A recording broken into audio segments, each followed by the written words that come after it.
Et si la plus grande confusion de l'être humain était d'avoir oublié la différence entre ce qu'il est réellement et ce qu'il est simplement en train d'expérimenter.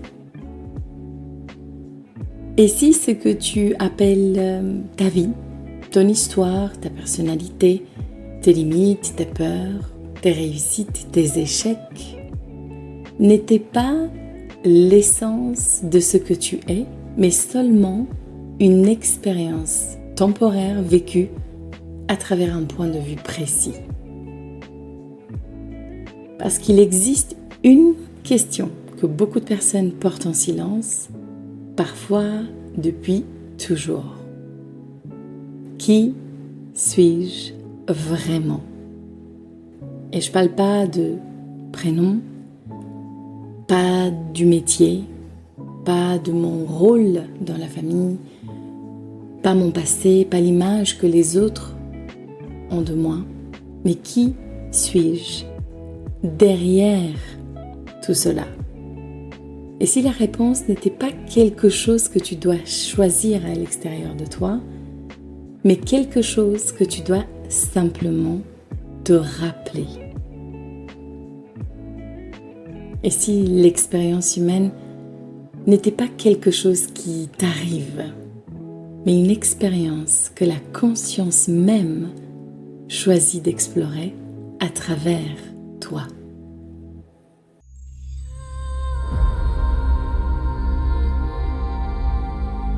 Be the one. Je suis Andrea Serban, mentor identitaire, et ici je ne suis pas là pour te convaincre.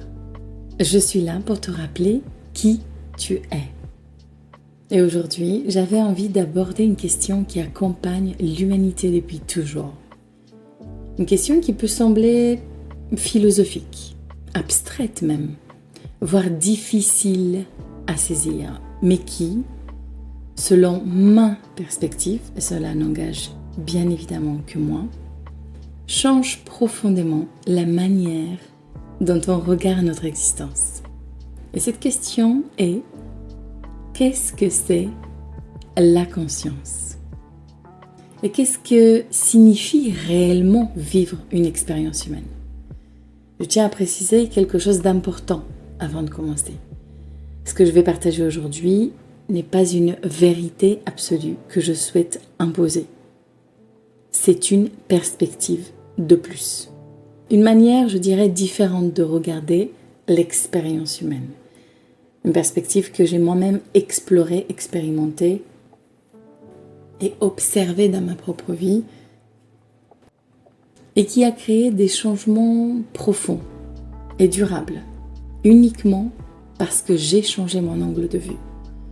Parce que parfois, ce n'est pas notre réalité extérieure qui doit changer en premier. Je dirais jamais. C'est la manière dont nous la percevons. Et lorsque notre perception change, notre relation à nous-mêmes change. Notre identité change. Et lorsque notre identité change, devinez quoi?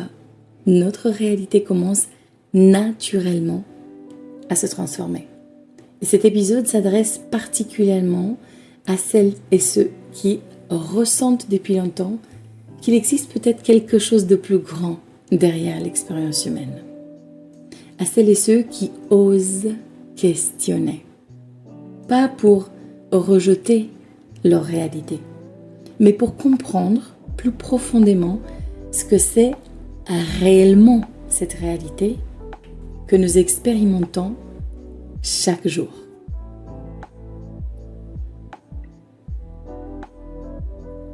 La majorité des êtres humains grandissent avec une idée très précise de ce qu'ils sont.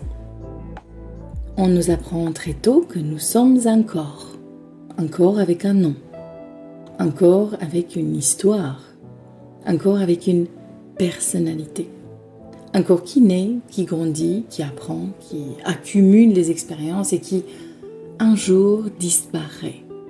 Et bien sûr, cette perception a sa part de vérité, bien évidemment. Nous avons effectivement un corps. nous vivons effectivement une expérience physique. Nous avons effectivement des émotions, des pensées, des souvenirs et des interactions avec le monde. Mais selon ma perspective, cette vision est totalement incomplète. Parce qu'elle commence par la question « Qu'est-ce que je possède ?» Donc j'ai un corps, j'ai une personnalité, j'ai une histoire, j'ai des pensées, bien, j'ai même des émotions. Mais elle oublie une question fondamentale. Qui est celui ou celle qui observe tout cela? Qui remarque tes pensées? Qui observe tes émotions? Qui est capable de dire « je suis triste, je suis heureux ou heureuse, je ressens de la peur ou bien je suis en train de changer ». Parce que s'il existe quelque chose en toi qui est capable d'observer ton expérience, alors cette partie qui observe n'est peut-être pas exactement la même chose que l'expérience observée. Alors imagine que tu regardes un film. Tu peux être complètement absorbé par l'histoire. Tu peux ressentir les émotions des personnages, tu peux rire, tu peux pleurer, tu peux avoir peur. Mais une partie de toi sait toujours que tu es la personne qui regarde le film. Tu n'es certainement pas le personnage, n'est-ce pas? Tu expérimentes le personnage. Et peut-être que l'expérience humaine ressemble davantage à cela. Peut-être que nous ne sommes pas simplement le personnage. Peut-être que nous sommes aussi ceux qui observent, ceux qui expérimentent, ceux qui donnent du sens à cette expérience.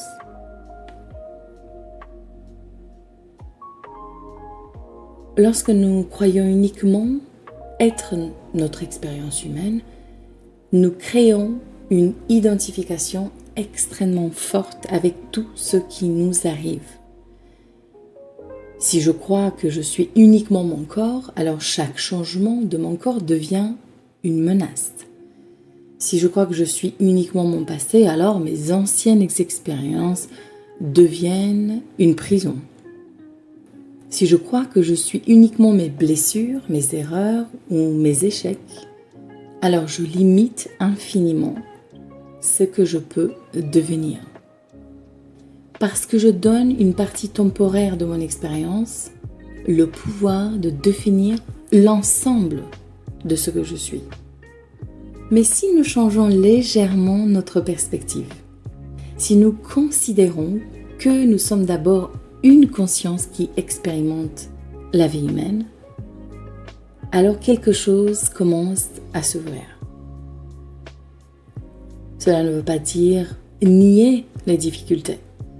Cela ne veut pas dire non plus prétendre que tout est facile, loin de là. Cela ne veut pas dire fuir surtout l'expérience humaine ou ses émotions comme je l'entends souvent d'ailleurs. Au contraire, cela signifie entrer davantage dans cette expérience avec une compréhension différente.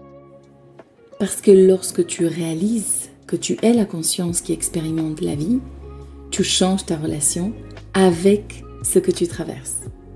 Tu ne te demandes plus seulement pourquoi est-ce que cela m'arrive. Tu commences à demander qu'est-ce que cette expérience cherche à révéler sur moi-même. Et cette question transforme complètement ta position intérieure. Parce que tu passes d'une idée basée sur la réaction à une identité basée sur la création. Tu passes de « je subis mon expérience » à « j'observe mon expérience et je choisis comment je vais y répondre ». Et c'est ici que quelque chose de fondamental commence à apparaître. L'expérience humaine n'est peut-être pas simplement une succession d'événements aléatoires. Elle pourrait être une rencontre entre une conscience et une perspective unique. un angle de vue particulier à travers lequel cette conscience découvre une partie d'elle-même. Parce qu'aucune expérience humaine n'est identique. Deux personnes peuvent traverser exactement la même situation et pourtant vivre deux réalités complètement différentes. Pourquoi ? Parce qu'elles ne regardent pas la vie depuis le même endroit intérieur. Elles n'ont pas la même identité, elles n'ont pas les mêmes croyances, elles n'ont pas la même perception d'elles-mêmes. Et c'est précisément là que commence le véritable voyage identitaire. Comprendre que ce n'est peut-être pas uniquement la vie qui crée notre expérience, mais la manière dont une conscience, vous, choisit de regarder la vie à travers une identité particulière. Alors il faut savoir que lorsque tu commences à regarder l'expérience humaine depuis cette perspective, quelque chose de profond peut commencer à changer dans ta manière de vivre. Parce que tu ne regardes plus seulement les événements comme des choses qui apparaissent devant toi, indépendamment de toi. Tu commences à observer la relation entre ce qui se passe à l'intérieur de toi et ce que tu rencontres à l'extérieur. Encore une fois, il ne s'agit pas de dire que chaque événement est simplement créé par tes pensées conscientes ou que tu contrôles chaque détail de ton existence, car cela ne serait pas vrai. La vie humaine est beaucoup plus vaste que cela. Mais il existe quelque chose que beaucoup de traditions, de philosophies et même certaines approches psychologiques observent depuis longtemps. Notre perception influence profondément notre expérience humaine. Deux personnes peuvent recevoir la même opportunité. L'une va voir une possibilité, l'autre va voir un risque. Deux personnes peuvent entendre la même phrase, l'une va y voir une critique, l'autre va y voir une information. Encore deux personnes peuvent traverser une période de changement. L'une va vivre une destruction, l'autre va vivre une renaissance. L'événement extérieur n'est qu'une partie de l'expérience. L'autre partie, celle qui transforme tout, est l'identité depuis laquelle nous regardons cet événement. Parce que ton identité agit comme un filtre. Elle sélectionne ce que tu remarques. Elle influence ce que tu crois possible. Elle détermine même ce que tu acceptes. Et elle influence aussi les décisions que tu prends. Et progressivement, bien sûr, elle construit une réalité qui semble confirmer ce que tu crois déjà être vrai. C'est pour cela que certaines personnes peuvent avoir toutes les opportunités devant elles, mais restent bloquées. Ce n'est pas toujours parce qu'elles manquent de compétences. Ce n'est pas toujours parce qu'elles manquent de ressources. Parfois, c'est simplement parce que leur identité actuelle n'est pas capable de soutenir la réalité qu'elles désirent vraiment vivre. Elles veulent une nouvelle vie, mais elles continuent à observer cette nouvelle vie avec l'ancienne version d'elles-mêmes. Elles veulent plus de liberté, mais leur identité cherche encore la sécurité. Elles veulent créer davantage, mais leur identité cherche encore la validation. Elles veulent prendre leur place, mais leur identité, encore une fois, croit encore qu'elles doivent mériter cette place. Et c'est ici que la conscience devient une clé fondamentale. Parce que si tu comprends que tu n'es pas uniquement ton identité actuelle, alors tu peux commencer à l'observer. Et ce que tu observes, tu peux le transformer. Tu n'es pas obligé de rester enfermé dans une définition ancienne de toi-même. Tu peux commencer à choisir consciemment la manière dont tu veux expérimenter ta vie.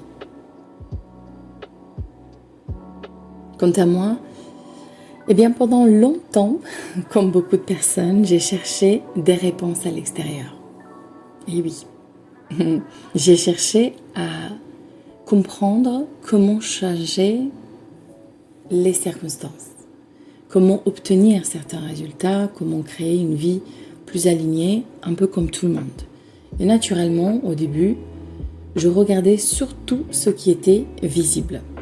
Les actions, les stratégies, les comportements, les méthodes. Ah oui, je suis amatrice des méthodes.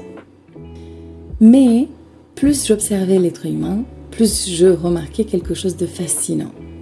2 personnes pouvaient appliquer exactement la même méthode et obtenir des résultats complètement différents.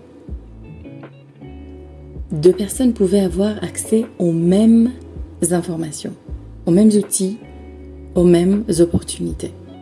Mais l'une avançait avec confiance tandis que l'autre reculait constamment. Et la différence n'était pas toujours dans ce qu'elle faisait. La différence était dans l'identité depuis laquelle elle agissait.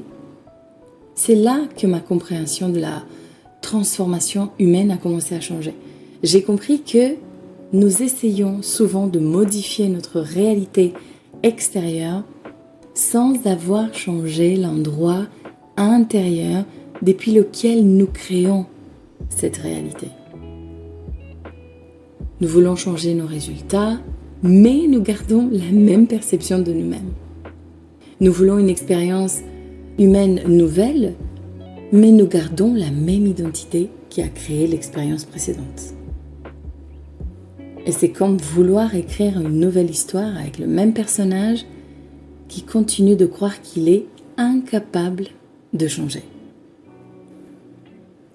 Ce changement de perspective était pour moi une véritable bascule parce que j'ai compris que le travail le plus profond n'était pas simplement de faire plus.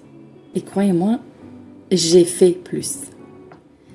Mais c'était de devenir quelqu'un de différent dans la manière de percevoir, de choisir et d'exister.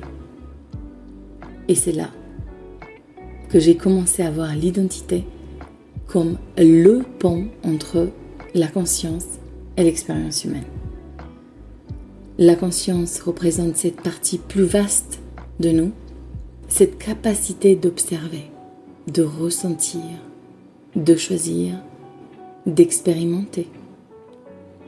Et de l'autre côté, l'identité devient la manière spécifique dont cette conscience regarde la réalité.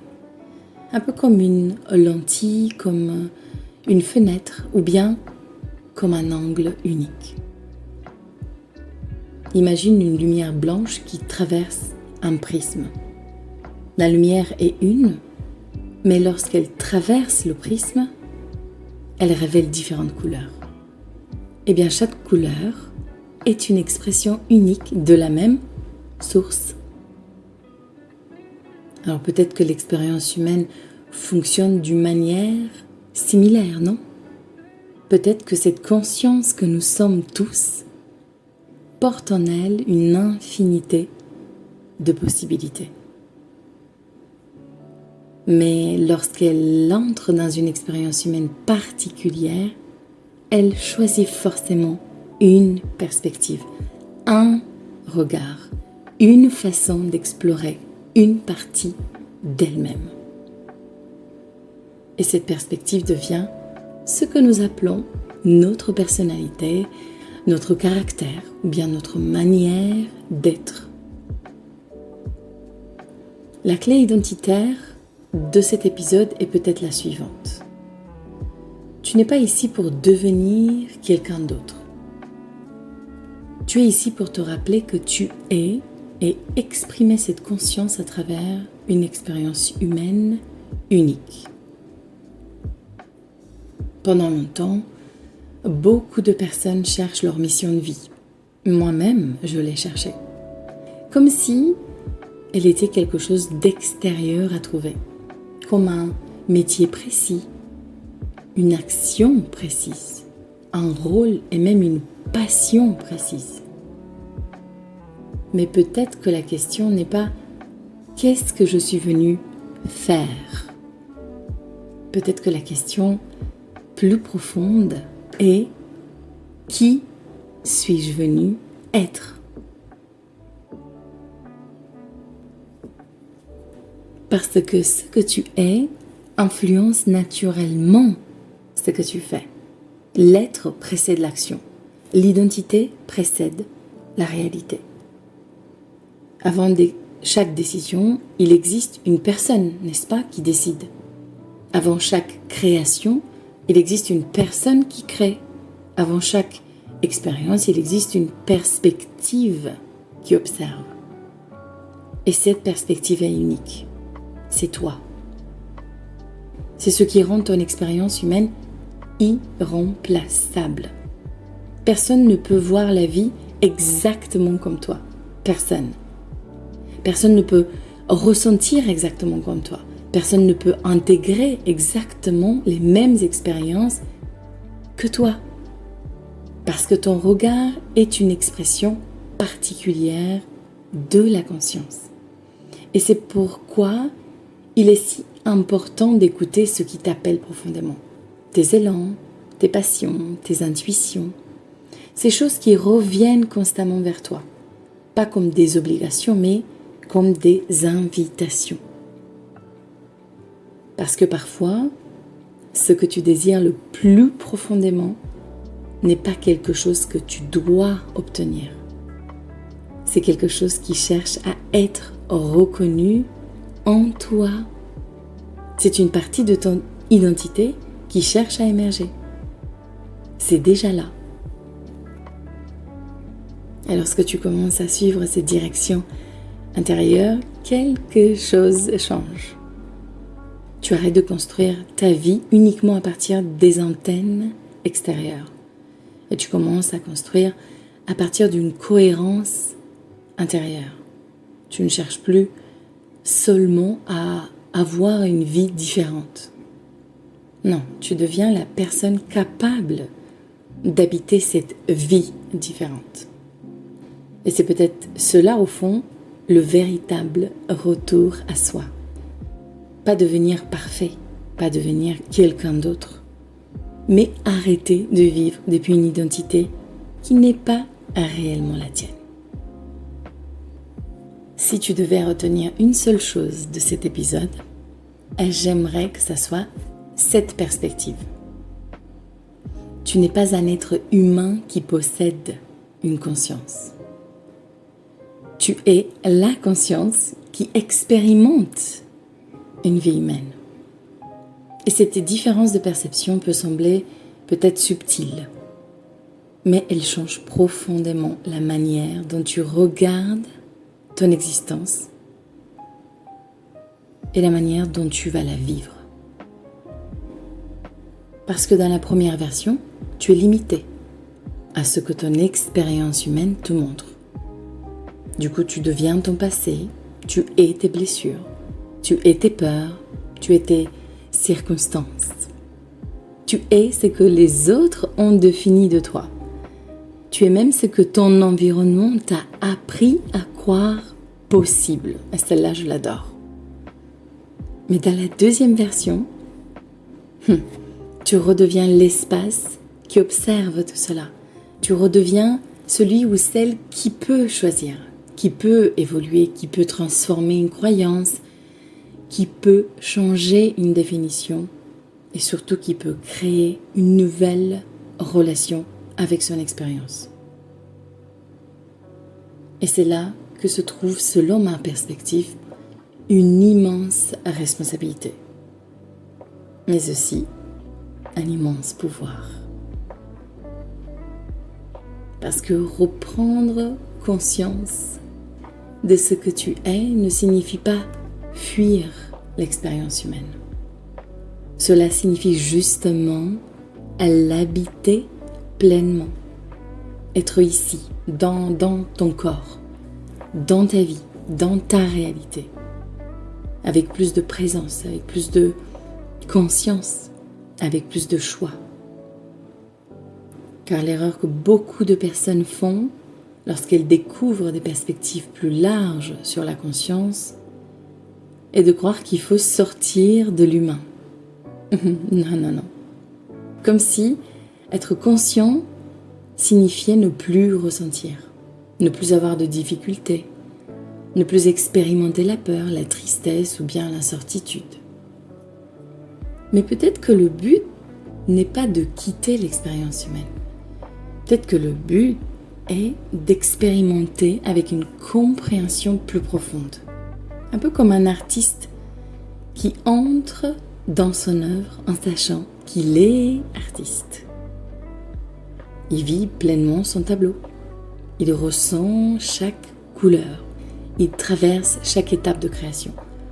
Mais quelque part en lui, il se rappelle qu'il est aussi celui qui crée. Et cette mémoire intérieure change tout. Lorsque nous comprenons cela, nous pouvons aussi regarder la notion de destin d'une autre manière. Souvent, le destin est perçu comme quelque chose d'écrit à l'avance, comme une sorte de route que nous devons simplement suivre. Mais peut-être que le destin n'est pas un scénario extérieur imposé. Peut-être que le destin est l'expression naturelle d'une identité. Une manière unique pour la conscience de se découvrir à travers une expérience particulière. Chaque être humain semble porter certaines tendances, certaines sensibilités, certains élans, certaines façons de voir le monde, certains talents qui apparaissent presque naturellement. Et lorsqu'une personne apprend à se connaître profondément, elle découvre souvent que ce qu'elle cherche depuis longtemps est déjà présent en elle. Elle ne crée pas son essence, elle la révèle. C'est pourquoi il est si important d'arrêter de chercher constamment à devenir quelqu'un d'autre. Parce que parfois, la transformation la plus profonde n'est pas une addition, c'est une suppression. C'est enlever des couches qui ne correspondent plus à ce que tu es. Les croyances que tu as héritées, les définitions que tu as acceptées, les rôles que tu as portés pour être aimé, reconnu, validé, accepté. Et derrière toutes ces couches, il reste quelque chose. Une présence, une conscience, une intelligence intérieure. Une partie de toi qui a toujours été là. Aujourd'hui, je voudrais simplement te proposer une observation. Pas une analyse, pas un jugement, juste une observation consciente. Observe dans ta journée combien de fois tu dis intérieurement « Je suis comme ça, je ne suis pas capable de ça, ce n'est pas pour moi, je ne peux pas changer ». Et à chaque fois que tu entends cette définition apparaître, pose-toi simplement cette question. Est-ce que c'est réellement qui je suis? Ou est-ce simplement une identité que j'ai appris à porter? Parce qu'il y a une immense différence entre dire « je ressens la peur » et dire « je suis une personne peureuse ». Car dans la première phrase, tu observes l'expérience, n'oublie pas la conscience. Dans la deuxième, tu deviens l'expérience. Et cette différence est fondamentale. Alors aujourd'hui, observe tes pensées, observe tes réactions, observe les moments où tu te définis et rappelle-toi simplement, je suis celui ou celle qui observe cette expérience. Je suis plus grand que cette pensée, je suis plus vaste que cette émotion. L'objectif ici n'est pas de rejeter ce que tu ressens, au contraire. Les émotions sont une boussole. Mais l'objectif est de créer un espace intérieur où tu peux rencontrer tout ce qui existe en toi sans être complètement défini par cela. Alors nous revenons à notre question de début. Et si l'expérience humaine n'était pas simplement quelque chose qui t'arrive, mais une expérience que la conscience explore à travers toi? Et selon ma perspective, cette question ouvre une porte différente.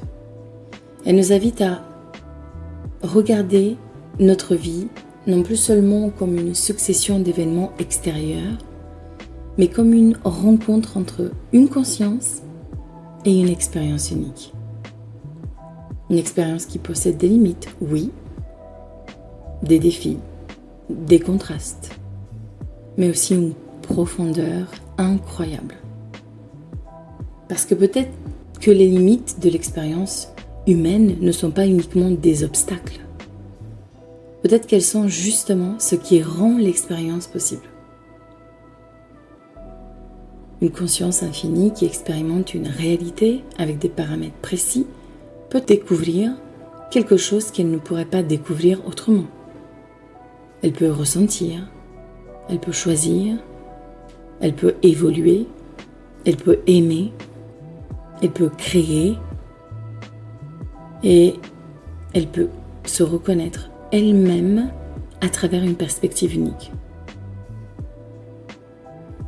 Et peut-être que c'est cela le paradoxe magnifique de l'expérience humaine. Nous cherchons souvent à retrouver notre puissance en essayant de devenir plus grand, alors qu'une partie de cette puissance revient simplement lorsque nous nous rappelons ce que nous sommes déjà. Tu n'es pas simplement ton histoire, tu n'es pas simplement ton corps, tu n'es pas seulement ton passé, tu n'es pas seulement tes circonstances. Tu es une conscience qui expérimente une histoire, un corps, un passé, des circonstances. Et à partir de cette compréhension, une nouvelle question apparaît. Non plus pourquoi ma vie est comme ça, mais quelle expérience ai-je envie de créer maintenant depuis la personne que je choisis d'être? Parce que lorsque tu changes ton regard sur toi-même, tu changes la manière dont tu rencontres la vie. Et lorsque ton identité se transforme, crois-moi, ta réalité commence naturellement à suivre. Encore une fois, je ne suis pas là pour te convaincre. Je suis simplement là pour te rappeler qui est ce que tu es. Alors merci d'avoir partagé ce moment avec moi. Je te retrouve dans le prochain épisode de Be The One. Et dans le prochain épisode, nous allons explorer une question essentielle. Comment se construit une réalité intérieure et extérieure? Parce qu'une fois que nous comprenons que nous percevons le monde à travers une identité, il devient alors fondamental de comprendre comment cette identité influence ce que nous appelons notre réalité. Redeviens le centre de ta vie.